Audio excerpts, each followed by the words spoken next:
What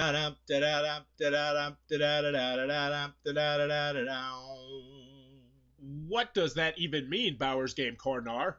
Ahoy there, YouTube! I'm back again today for another game review. Today I'm very excited to check out Freedom, the Underground Railroad from Academy Games. This is for 1 to 4 players, ages 13, 14 plus, I'd say, and it'll take about 1 to 2 hours to play. And in Freedom, the Underground Railroad, you're going to be taking control of freedom fighters trying to get slaves from southern plantations into Canada from 1800 to 1865. It's a very history-driven game trying to go into that dark period in American history and trying to turn that into a cooperative game.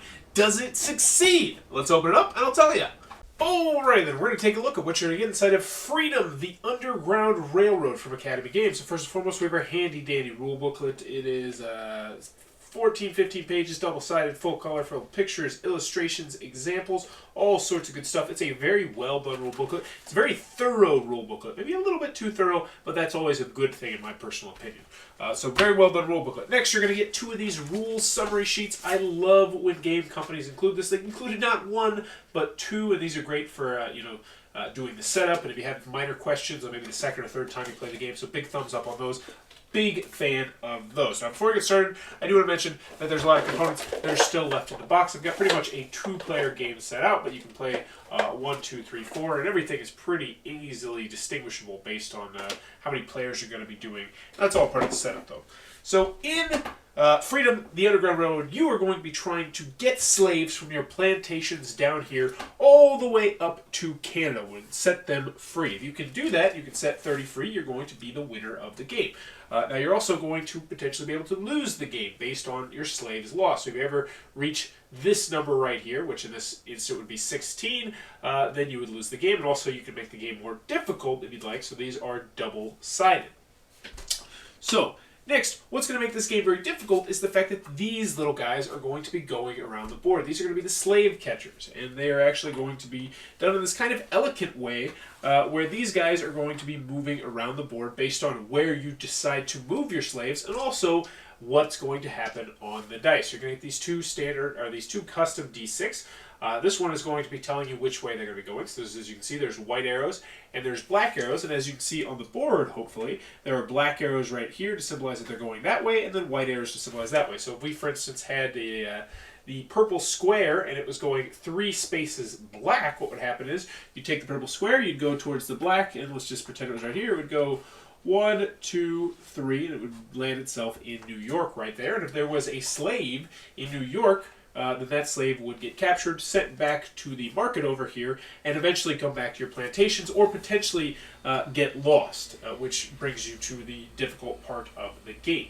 So let's get into the components, then we'll get a little bit into the gameplay. So component-wise, all these little tan cubes are going to be your slaves that, they're going to be these slaves who are you're trying to get free. Each player is also going to get one of these nice little custom cards right here, which is going to go over the order of play, which is incredibly useful. Also, you'll have a roll card down here, which we'll get into in a second, and a reserve card, which are cards that you can potentially purchase. Right? There are 6 characters in the game, and they all play distinct. They all have different special abilities, which is one thing I really like. So let's go over some of the different characters, and you'll get a feel for what's going to happen. So this one, the Preacher, +1 during the action phase, and -1 abolitionist card cost. This is very, very useful because these cards, I'm going to move the camera real quick, over here are going to be cards that you can purchase, which will help you out exponentially during the game. I'll get more to all this stuff over there in a second. Now, you also are going to notice that there's a one-time use ability at the bottom. So at the beginning of your action phase, discard an abolitionist card from the queue, ignoring any of the card's events that may be resolved by doing so. That can be very helpful. But the thing is, once you flip this card over, you no longer, you might lose, well, in this case, with the Preacher, you're actually going to gain a little bit of money, so that's actually good. However, the Agent, which is one of my favorite ones to play, he has the exact opposite problem. So move 2 slaves 1 space each during the action phase. So he's always going to be able to move slaves. Once he does a special ability, then he will only be able to move 1 slave 1 space during the action phase. So he's actually crippled a little bit, whereas it's going to depend on the various different characters, which makes each character feel different and unique. And that really is going to come into play how you decide to play your characters. So you're going to have nice little cardboard punch-out money. You're going to have increments of 1, 5, and 10. You're going to have a little lantern here. We'll symbolize who is the first player. You're going to have your little slave catchers, which are double-sided, but most of the time you're probably going to have them on the color because that is the easiest way to navigate them around the board. And let's get over here so I can show you how this side of the board is going to work. So you're going to have 3 different kinds of cards here, and they're going to be based on what year it is. So these are the 1800 to 1839 stack right here. These are going to be the 1840 to 1859 cards right there. And then right here, you're going to have the 1816 to 1865 cards. And obviously, the cards are going to intensify somewhat as you progress through the game and things get more and more intense. So, you're going to notice that there are 3 different sections up here. You have support, you have conductor, and then you have fundraising. Now, you're able to acquire these tokens. Now, the top ones aren't really going to do anything for you. These are support tokens. They're going to cost $10. I'm trying to figure out where the camera is. And these are essential to winning the game. If you don't collect all the tokens, you can't win the game. So essentially, in addition to freeing slaves, you also definitely have to be focusing on gaining that support and getting enough money to gain that support. So that is one way that the game proves itself difficult. Now next, you're going to have these conductor tokens right here, which you'll be able to purchase. Now the price, which you might not be able to see, is going to be on top of them. So this one's 2, 3, 3, 4, 4. Essentially what this means is, if you purchase this, you can use this during your turn and you'll be able to move 3 slaves, 1 space apiece. And once you use this, it is gone forever. Now it does have a nice little system that you always will have an option to purchase at least one of these, because on the bottom there are gray ones which will always go back once you've purchased them and used them. Last but not least, we have fundraising. This is a really interesting one because this is going to be a way, as you guessed, to gain funds. And how this one particularly works is, it shows right there, for each slave that is on a green space, we'll pan right back over here a little bit. So if you had a slave here, a slave here, a slave here, and a slave here, you would turn this in and you would gain $4. So that is one way to gain money. Now I do want to mention that once you get to 1860 and 1865, they're assuming that you have a bunch of people in the blue spaces because you're trying to get all the way to Canada, and that's when it changes so that you gain money based on how many are in the blue spaces, closer to Canada. So next you're going to have these cards down here. We'll go over some of these cards. Generally, most of them are going to be good. Now, the red ones are going to be bad. We'll get to those in a second. So this one, 1840 or 1800 to 1839. So essentially, if you purchase this, wherever the cost may be, you're going to be able to move 2 slaves, 1 space each. They do not trigger slave catchers because this is going to be really big. That's really good, and I'll tell you why in a second. We'll go over a couple more. Each player receives $2 from the bank. Obviously, in a 2-player game, not so good. However, the more players you have, the more this is valuable. And then we have some bad ones. You're able to see the bad ones because they have the red on the outside. Players may only purchase 1 token during the planning phase. Your tokens, as I mentioned, are over here. Normally you can purchase more than 1, obviously, but that's going to be very restricting. Fundraising actions bring in $2 less than they normally would, so you might be ready to fundraise this round. If that bad boy pops up, well, then bad things are going to happen. Now, also some of those red cards, I do want to mention before we move on, are going to potentially give you, they're going to have an effect once they are removed. Because as you can see, the costs are 3, 2, 2, 1. And these are going to be slowly sliding down as you go along, so they will get cheaper. But if you don't buy something and it's in this spot, or in this spot, and it's a 1 and 2 player game, those will be gone. So you have to make sure that you purchase them when you have the opportunity to, and you can only purchase 1 of those per round. So next, let's go over the order of play, and we'll show you exactly how this is going to work. Oh, I almost forgot one more thing, which is back over here. We have our market cards over here. This is another way to see that the game is going to end. So as we mentioned, the game ends if you get all your slaves in Canada, if you get 30, or if this is filled. But also, this is sort of a timer. You're going to have 8 of these cards right here that are the slave market, and if you ever run out of these cards and there's no cards left to go down here, then automatically the game is going to end. And these are going to be problems for you, because you see these 5 Qs over here. These are slaves that are on the market, and they are going to need to go into plantation spots, which, as you can see, we have a couple open ones right here. However, if you don't have those open plantation spots, what is going to happen is that instead, so let's just say we had, 1, 2, 3, we put this here, we put this here. Let's pretend that these 2 are full right here, so we can't put them there. We'd have to put this cube, bloop, all the way over there, which means we are 1 step closer to winning the game. This card is discarded. These guys would move down, and then we would fill that one up. So you know exactly how many slaves you are going to have to put into the plantations. And as I mentioned, some of the different special abilities, some of the different characters and cards will also help you out with this. For instance, the agent's one-time ability will take one off of each of that, which actually is incredibly beneficial. But let's get down to the gameplay and how a mock turn is going to work. So first, you're going to have your slave catcher phase, and you're going to roll and resolve whatever's on the movement dice. So we can actually go ahead and do this. We're just going to leave everything set up as it is. And so the blue one is going to go 2 spaces to the white. So we'd look, the white arrow goes this way, he'd go bloop, bloop. So that would be where that slave catcher has moved, which is kind of clearing up the middle of the country somewhat, but then again, not really, because we have these guys right here. So that's how that one works. Next, you have the planning phase, which each player may take up to 2 of the conductor, fundraising, and or support tokens, unless, of course, you have that card out, which only lets you take 1. And just to refresh your memory, those are these tokens right over here. You can take them, you put them in front of you, and then you can use them when you need to. So next you're going to get to the meatiest part of the section, which is the action phase. And starting with the lead player, aka the player with the token, you're going to be able to take any or all of the following actions in order. In any order you want to do them. So the actions are as follows. You can play a conductor fundraising token, which means you can either move slaves, or that you can try and fundraise and make money. And next, what you're going to be able to do is you're going to play a second conductor token. If you have a second conductor token, you can buy and resolve one of the abolitionist cards, which, as we mentioned, are these cards right down here. Now, I did forget to mention one type of card, which are going to be these white cards right down here. The white cards are really cool because normally you have to play cards and do them immediately. So if I purchase this card, move 1 slave from a large northern city to Canada, that's a great card to have. But if I don't have any slaves in a large northern city, like, say, for instance, New York or something like that, then this card is useless. However, these cards, what's going to happen is you purchase them, and they will go in your little reserve card slot. Now, you can only have 1 reserved card, but when you want to use this, you can use this, and then you discard it. And those are very beneficial. Those are always ones you want to purchase, and you want to use. Just a little pro tip right there. Granted, I'm not really pro, because I'm actually kind of terrible at the game. But continuing onward, you can buy and resolve 1 abolitionist cards. You can gain the benefit of your player role cards, and many, I think nearly all of them give you money, so you definitely want to do that. So those are those abilities right there. And last but not least, you can use the role cards one-time special ability, which, depending on what situation you are, you can or cannot do that.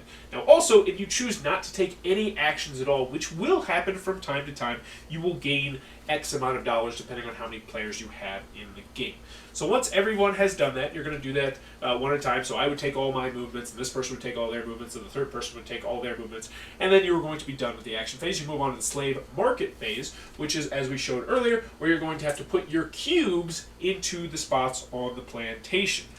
So let's just see what we got going on right now. This would be very difficult for us. We have 1, we'd have 2, and then the rest of these guys would, boom, go over here. So that would be really bad news. And then the lantern phase is where you pass the lantern phase.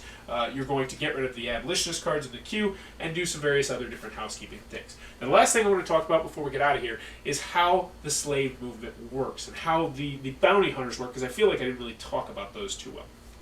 So let's just pretend that we have, say, this one right here, that we're, oh man, that's another thing I forgot to mention. So let's go back over to here, right here.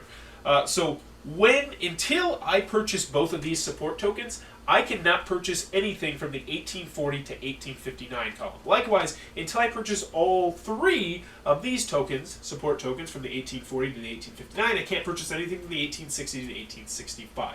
And you definitely want to do that because as you progress, the cards get more powerful. The tokens get more powerful. So for instance, the movement token in the first section is move 3, 1 space. However, once you get to the 5th section, it goes to move 5, 1 space, or move 3, 2 spaces. So that's very, very powerful. That's something I forgot to mention. So let's get back over here to slave movement, and I'll show you how that works a little bit. So let's just say I had these tokens sitting in front of me. I had 5, 1, and 3, 2, and I really want to spend them.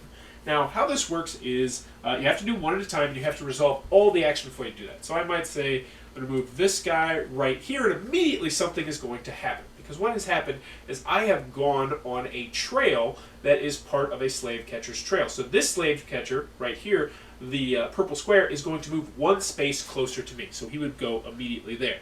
Now, if there happened to be a slave right there, then that slave would get captured and get that set over to the market, which would be bad news. So then I would still have 5 more actions, so I might go right here, and then I might go right here, which would move the yellow guy, but that means that it would capture me, so we probably wouldn't do that. We might go right there, and then right here, and then let's just pretend we had somebody up here, so he might go up here.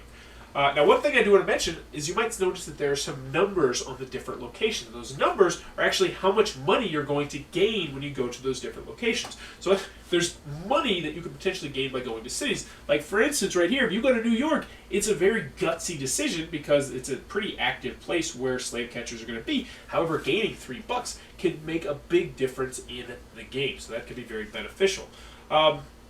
So once we've done that, you've discarded this token, and now you'd be able to, potentially, if you want to, move 3 slaves 2 tokens. There's only one really unique spot on the board that I do want to mention, which is right here, where you can take them via water, but you have to pay $1. But it is a lot safer, a lot quicker, and once you get back up here and you go to Boston, you're going to gain your $2, so you're going to get your money back.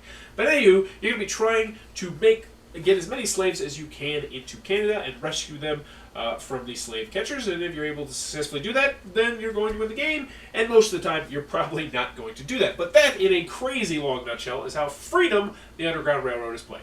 Alrighty then, Freedom, the Underground Railroad from Academy Games. What are my final thoughts? Let's go with the pros, let's go with the cons. First, on the con side, the game is not going to be for everybody for a variety of different reasons. 1 to 4 players, so it does have a restrictive player count. It is also completely cooperative, meaning that it can run into an alpha gamer problem. And if you don't like cooperative games, well, then you might want to steer clear of this. Also, the game does have a puzzly aspect to it, which I personally enjoy, but I know some people do not like. If you're not a big fan of puzzly type games, this might be one you want to try before you buy, because you're trying to figure out just the perfect way to, maneuver the slave catchers and then find the pipeline to get everybody to Canada. And there is definitely a puzzle aspect to that, I do think.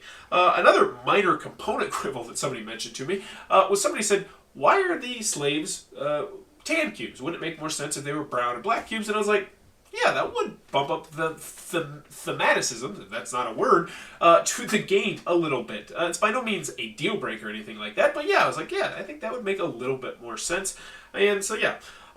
Any other cons I have with the game? Oh, one last con, I'm not even sure if it's really a con, just something I want you guys to know, is that, well, I feel like this game is pretty much on the same par complexity-wise with, like, say, Pandemic. This game does take longer than that. Now, there are some more moving parts in here, a couple more decisions to be made, but at the same time, I feel like the game does take, well, I don't feel that way. It does take longer than Pandemic, so if you're expecting this to be on the same par as Pandemic, where you can probably knock out a game in like 45 minutes, you know what you're doing, probably not going to be the case unless you get smacked around by the game, which also can happen. That's another thing I want to mention, that this game is really difficult. So if you don't like really difficult games, then you might want to steer clear of this one, but you know what, take that with a grain of salt, because the game actually is very easily house rulable, and I'll mention that in the pros. One last con I have with the game is that some people are going to not like how the dice work, how you roll the dice, and that's how the slave catchers move, because they can be very swingy. Like, you could think you're completely safe because you're 3 spaces away from somebody. You might have 3 slaves there, and then the 3 arrow comes up, and you just get screwed over. But I personally feel like that fits the theme of the game, and I like that because it was unpredictable at that point, I would imagine. So that's what I got on the cons, and I'm really struggling with cons, because let me just say it right here. Freedom, the Underground Railroad from Academy Games is fantastic. If you like cooperative games, get this game. If you like very thematic games, get this game. If you like history in your games, get this game. It is outstanding, and I would not be surprised if this snuck into my top 40, top 50 list that I make later this year and from this point on. So what do I like about this game? There's just so much to like about this game. I like the fact that there's 6 different characters, and they play differently, and they feel differently, and depending on which ones you get, you definitely want to skew your game plan based on who you get. I love the abolitionist cards. They do cool things, and they'll come in at just the right time and save you or screw you over, and I like that. And I like the fact that they're random, and some cards don't even get used from game to game. There's lots of variability in this game. What cards come up? Which of the slave markets come up?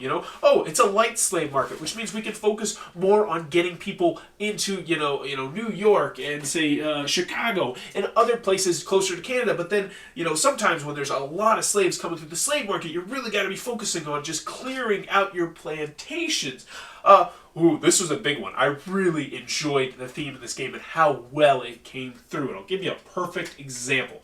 When I was playing this game, Normally, in a game like this, I'd say, oh, I need to sacrifice 1 cube, but that's going to give me 3 points. That's going to give me 3 cubes. No, I don't. You don't consider them cubes. These are people. These are slaves, and you do not want to get them. And just the fact that when I was like, oh man, I really don't want to sacrifice this cube, that shows the theme of this game is coming across. The fact that I'm actually considering not sacrificing a cube because it's a slave, you know, and that really they hammer home the game. They do it very eloquently. It's done very respectfully. The back of the rule booklet, this is one thing I really like, is they have a history. They have a history in the back of the rule booklet, and I love when games do this. What was it? Twilight Struggle did the same thing, and I spent just like 20 minutes just reading the back of the rule booklet. Twilight Struggle, not this one. There's not too much in the back of this one, but I would love if there was more. The board is done very nicely. The graphic design is fantastic. I like the artwork. I like the fact that I love one-time special abilities. Is one of my favorite aspects of a game, and I love the fact that once you use a one-time special ability, your special abilities change, and that's really cool. Each and every game is going to be different and unique, and gosh, Freedom, the Underground Railroad. Go get this game. Just go get it. It is outstanding. It's fantastic.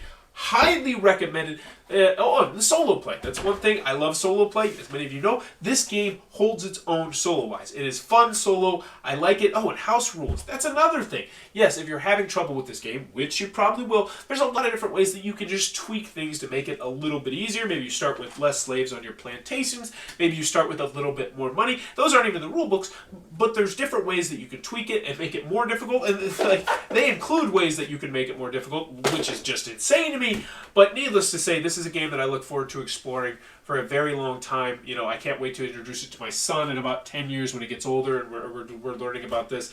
And this is just an absolute home run. This is a game that I think should be in everybody's collection. It is fantastic from top to bottom. That is Freedom, the Underground Railroad from Academy Games, one that I highly recommend you check out. If you enjoyed this review, which was way too long in my personal opinion, but it happens, please be sure to click on the subscribe button down below and in the comments below. Let me know what could I do to better make... How did this work out? This is the first time I've used the webcam, and I've had to move the webcam. I'm getting used to my new camera system, but let me know, was this watchable? What would you recommend? And as always, thanks for your time, YouTube. That was the review for Freedom, the Underground Railroad. For more reviews and previews, check back at Bowers Game Corner.